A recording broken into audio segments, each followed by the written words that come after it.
ये स्टैचू लगने का मतलब अंबेडकर जी का कर्जा उतारना। सर यही वो जगह है जहाँ पर बिल्कुल ये नया प्लेटफार्म बनाया है। यहाँ पे स्टैचू अभी इंस्टॉल हो जाएगी आज शाम तक या कल सवेरे तक, क्योंकि 26 को तो उद्घाटन होना है। मतलब तैयारियां पहले ही जोर शोर से चल रही हैं। बिल्कुल पूरा अब देख लो कितने एम्प्लॉय लोग यहाँ खड़े हैं, कितने लेबर, कितने वर्कर हैं यहाँ चारों तरफ। काम युद्ध स्तर पे चल रहा है। और बिल्कुल मतलब परिसर के सामने, ज्यादा दूरी भी नहीं है, बिल्कुल ही सामने। ये बिल्कुल कोर्ट नंबर 1 के सामने ही है। चीफ जस्टिस जहाँ बैठते हैं ये सामने देखो चीफ जस्टिस कोर्ट है, वो सामने फ्रंट जहाँ पे फ्लैग लगा हुआ है। ये जो टॉम्ब है इसके नीचे चीफ जस्टिस की कोर्ट होती है।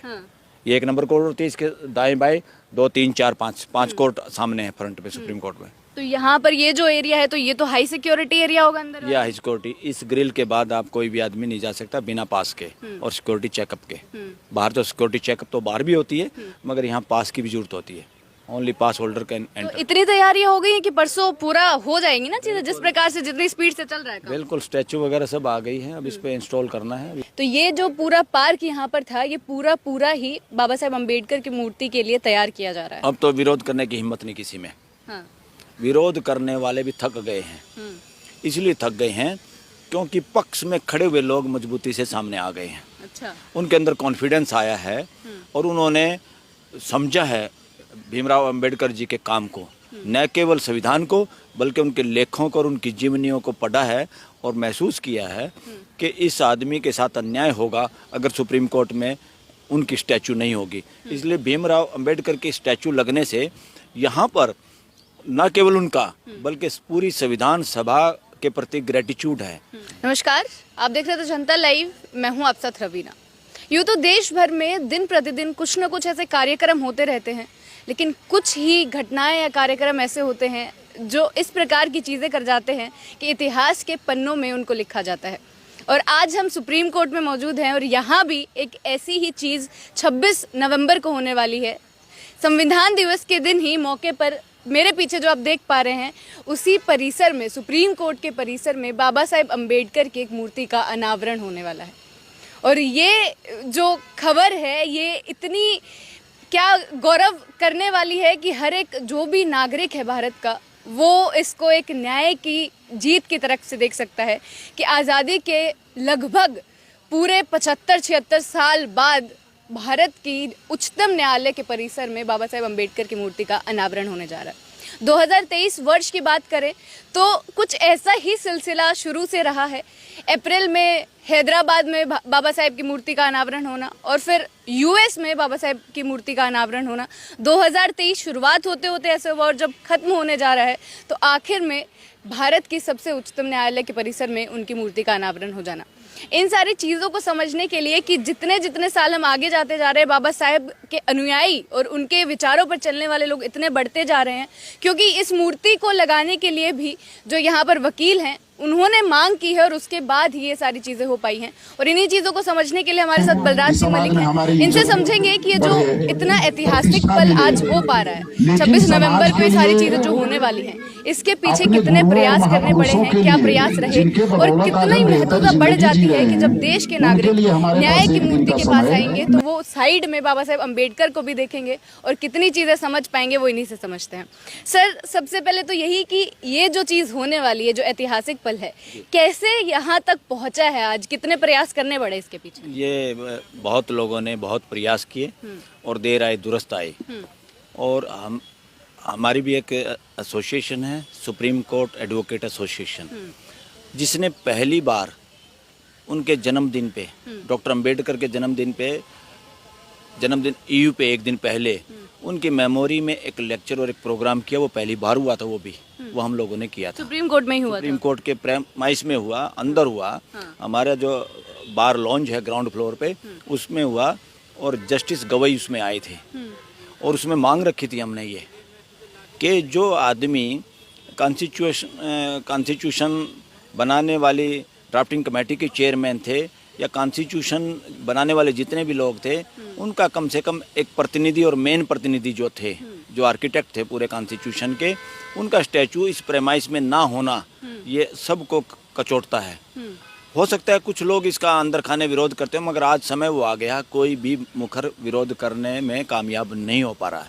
सब लोगों की दिल में अब आवाज़ तो है, कुछ लोग मुखर हुए, हमारे जैसे लोग, और भी बहुत सारे साथी।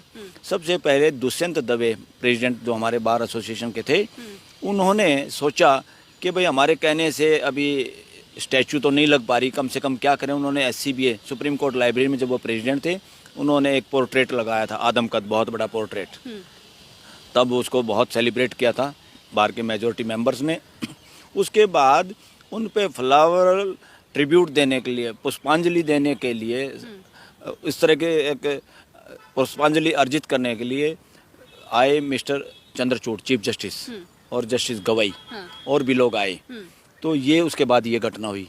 वहाँ पर लोगों ने कहा, मैंने भी खुद चीफ जस्टिस चंद्रचूड़ को रिक्वेस्ट की और कहा ओपनली कि आपने सर हिस्टोरिकल काम किया है आज यहाँ फूल अर्पित करके, और इससे बड़ा असली हिस्टोरिकल काम ये होगा जब उनकी स्टैचू इस प्रेमाइस में लगेगी, सुप्रीम कोर्ट प्रेमाइस में। और इतना जल्दी भी मुझे उम्मीद नहीं थी। मगर फिर हमारी डिफरेंट एसोसिएशन है, जो वकीलों के संघ ग्रुप हैं, कुछ लोगों ने लेटर भी भेजे कि ये स्टैचू लगनी चाहिए।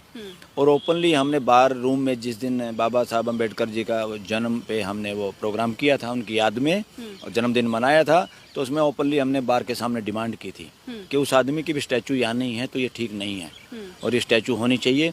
और हमने ये भी मांग रखी थी, इस देश में अब सुप्रीम कोर्ट के जज खाली इस आधार पे ना चुने जाएं कि किस हाई कोर्ट का जज सुप्रीम कोर्ट में नहीं है, किस हाई कोर्ट का प्रतिनिधित्व तो नहीं है।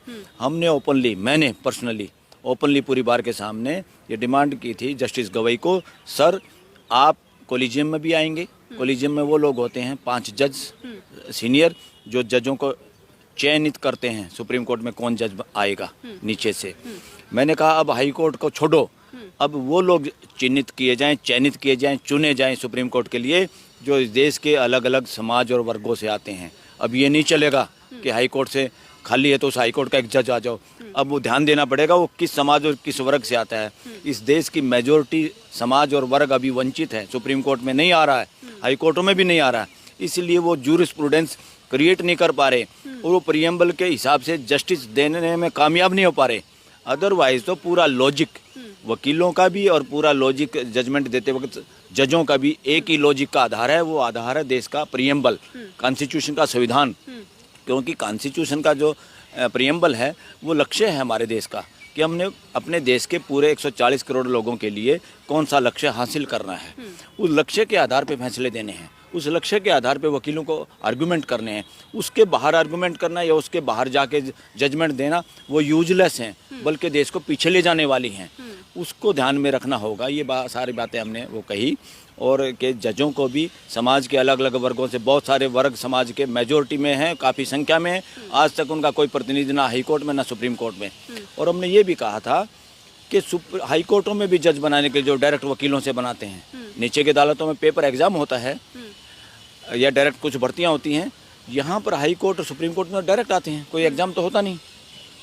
कि उसमें ये कहा कि कम से कम जज बनाते वक्त सबसे इम्पोर्टेंट अगर कोई काम हो तो वो ये होना चाहिए, जो जिसको हम जज बना रहे हैं वो नंबर 1 ईमानदार होना चाहिए, 1 नंबर का नंबर। तो वो उसकी ईमानदारी आपके डॉक्यूमेंट में नहीं, उसकी ईमानदारी उस समाज में जहाँ वकालत कर रहा है और जहाँ लोगों के बीच में होनी चाहिए, इसका पता करना चाहिए।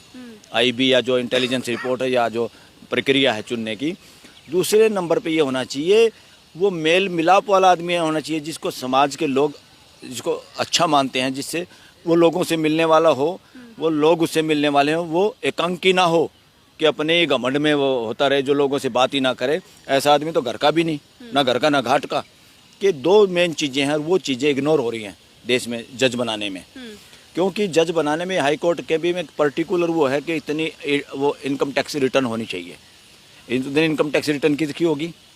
बहुत रेयर हैं जो पहली पीढ़ी के वकील होंगे या जिनके माँ बाप वकील होंगे या जजों के बच्चे होंगे, उनको तो पता उस रास्ते का।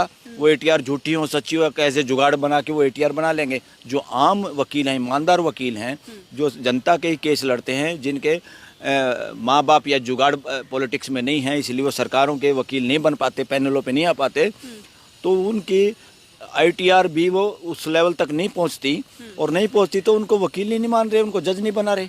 ये धोखा है देश के साथ, ये देश के साथ धोखा है। ईमानदार और अच्छे लोगों को जज बनने से महरूम होना पड़ रहा है। सिस्टम में खामियां हैं, ये खामियां भी दूर होने की जरूरत है। जी, लेकिन सर ये यहाँ पर जो चीज़ हो रही है, जो